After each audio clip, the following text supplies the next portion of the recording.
Hi, it's Cory, and today you're gonna learn how to play Fly Me to the Moon by Frank Sinatra.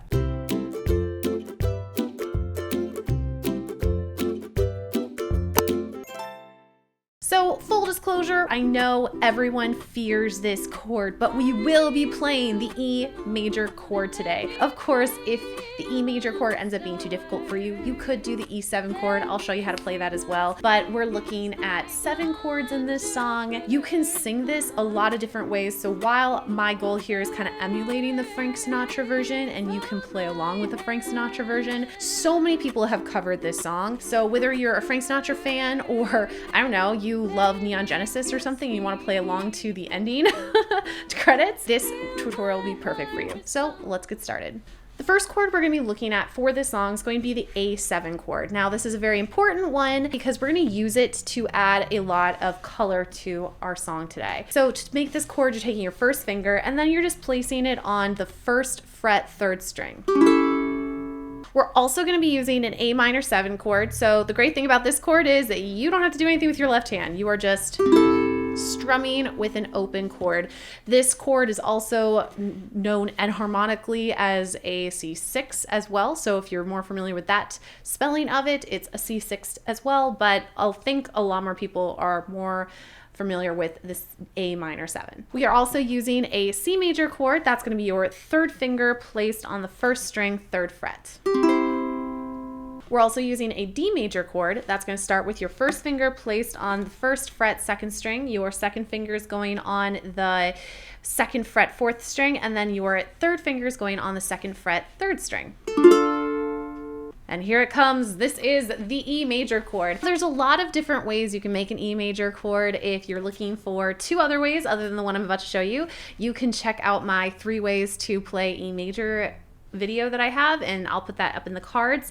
But the one we're going to be doing today, which I think is the one that I prefer most of the time, I guess, but you're going to take your 1st finger, place it on the 2nd fret 1st string, then you're going to be using your 2nd, 3rd, and 4th finger. These are all going to go on the 4th fret here, and then you're starting with putting that 2nd finger on string 4, your 3rd finger on string 3, and then your 4th finger on string 2, and then you have your E major chord. We also have an F major chord. That's going to be your 1st finger played on the 2nd string 1st fret, and then your 2nd finger is going to go on the 2nd fret 4th string. And lastly, we have the G major chord, which is great because a lot of people think G major is super hard. But when you're looking at like an E major, for instance, G major is looking pretty good. So to make that G major chord, you're taking your 1st finger, placing it on the 2nd fret 3rd string. Your 2nd finger is going on the 2nd fret 1st string, and then your 3rd finger is going on the 2nd string 3rd fret. And I did mention at the beginning of the video that if for whatever reason this E major ends up being too difficult for you to play, you could switch this out with an E7 chord. And to make the E7 chord, you're just going to take your 1st finger, place it on the 1st fret 4th string, then take your 2nd finger, place it on the 2nd fret 3rd string, and then your 2nd finger is going to go on the 2nd fret 1st string. And so you can just use that E7 to replace the E major. This doesn't work every single time for every song, but most of the time it does work. So if you ever encounter an E major chord in your song and you're like, whoa, it's just too hard for me right now, that's okay. Just play an E7 instead. And honestly, if anyone tells you otherwise, ignore them. They're being snobby and it's totally fine. The ultimate goal of playing an instrument is to actually play it. So don't stress out about the chords that are too difficult. Just play the easy versions of them and make the adaptations that you need to be successful for yourself. So you want to make sure that you are at a mastery level with those chords. And basically what that means is you can play each of the chords without having to look directly at the chord chart. It's going to help you out later on down the road. For a strumming pattern for this song, pretty much the entire time we're going to be using the same strumming pattern. There are going to be a few little areas where we're going to add a little bit of a flourish and kind of divert from this strumming pattern, but this is the main one. So just played on a C major chord because that's what we start with our intro. It is a down, up, chuck, up, chuck. Slower, it's down, up, chuck, up, chuck. If you don't know how to make a chuck, I do have a video that will teach you how to do it. You can play this without the chuck. It would just be a down, up, down, up, down. but the chuck is really going to add a really nice percussive element, especially since we're just playing on one instrument. If you're interested in seeing a U-bass play along for this song, make sure to like the video and comment below, and I will have my husband hop on the U-bass so you can have an extra instrument in your play along. If that down, up, chuck ends up being too difficult for you, you could just play on a down strum, or you could also play on the chord changes. I'm going to show you what a progression of that looks like so you can kind of see, oh, if I'm just starting out, I can play just on my chord changes, build up to on the beat, and then add the strumming pattern in there. So this is the opening line of the song played just on the chord changes. Fly me to the moon, let me play among the stars. This is played on the beat. Fly me to the moon, let me play among the stars. This is with the strumming pattern, just without the chuck. Fly me to the moon and let me play among the stars. And this is with the chuck. So what you'll see in the full play along. Fly me to the moon and let me play. So you can see how that builds up over time. I would also add too, in the first two phrases of each of the verse sections, you're going to be playing either a C major to an A7 or an A minor 7 to an A7. That A7 is just adding color. If it ends up being too difficult to play, because that's one of the only places in the song where you're going to have to change chords in the middle of a strumming pattern, you can either omit the A7, you don't need that extra color in there, you'll sound fine without it, or I would recommend adapting the strumming pattern to better suit you. What you could do at that point is you could just drop the strumming pattern and play on the beat moving into that A7, or you could just do that on the chord changes too. So that's just a little way that you can adapt the song to make it even easier for yourself. Now there is going to be another area in the song where we're going to stop playing the strumming pattern and add a little bit of a stylistic thing just to kind of jazz it up a little bit and to add a little contrast between our verse sections.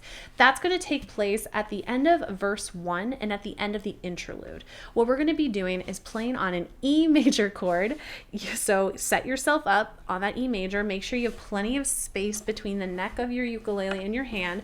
What we're going to do is we're going to strum down 4 times on this E major chord. So 1, 2, 3, 4. But in addition to just strumming, we're going to bounce in our playing. So we're going to press, release, press, release, press, release, press, release every time we strum. So this is going to create a sound like this.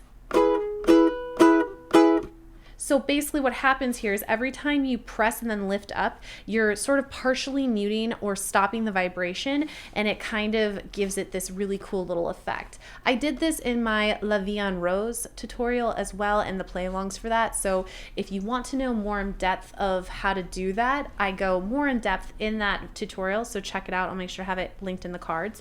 But you're just literally pressing or squeezing on your chord and then releasing, squeeze, release, squeeze, release, squeeze, release. If this ends up being a little bit too much for you, just strumming is totally fine too. So that line ends up sounding like this.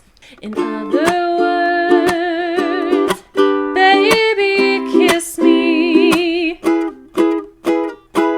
And then you transition to the next verse. Otherwise though, you're just playing the strumming pattern throughout the entire song until you get to the very, very last, in other words, I love you. And then you're just going to play on a down strum and let it ring. Those are all the different parts you need to be able to play this song. There's a lot of ways that you could add extra flourishes and all kinds of things, but these are the basics that you need to be able to play through it.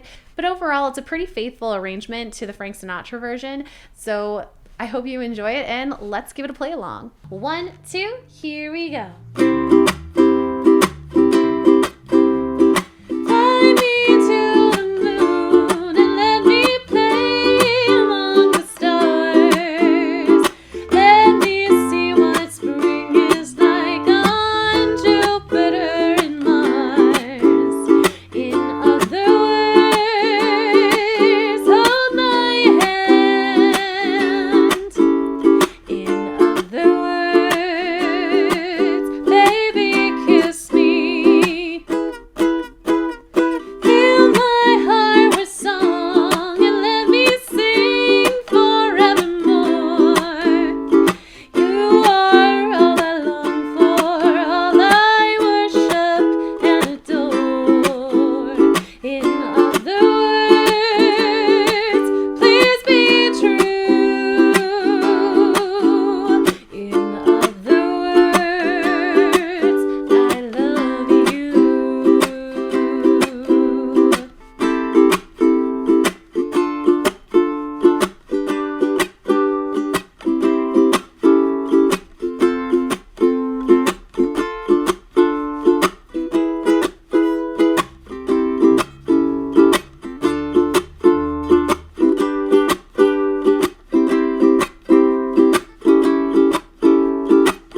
song. So even if you want to change it to a different version or a different cover, you really have all of the pieces you need to be able to make it your own. I hope you guys found this tutorial helpful. If there are other jazz standards that you would love to be made into kind of a more beginner-friendly or intermediate version, let me know by commenting down below and liking this video. Also, I apologize if you hear a bunch of bass as well. I can literally hear my floor and feel my floor vibrating as my downstairs neighbors practice the jazz.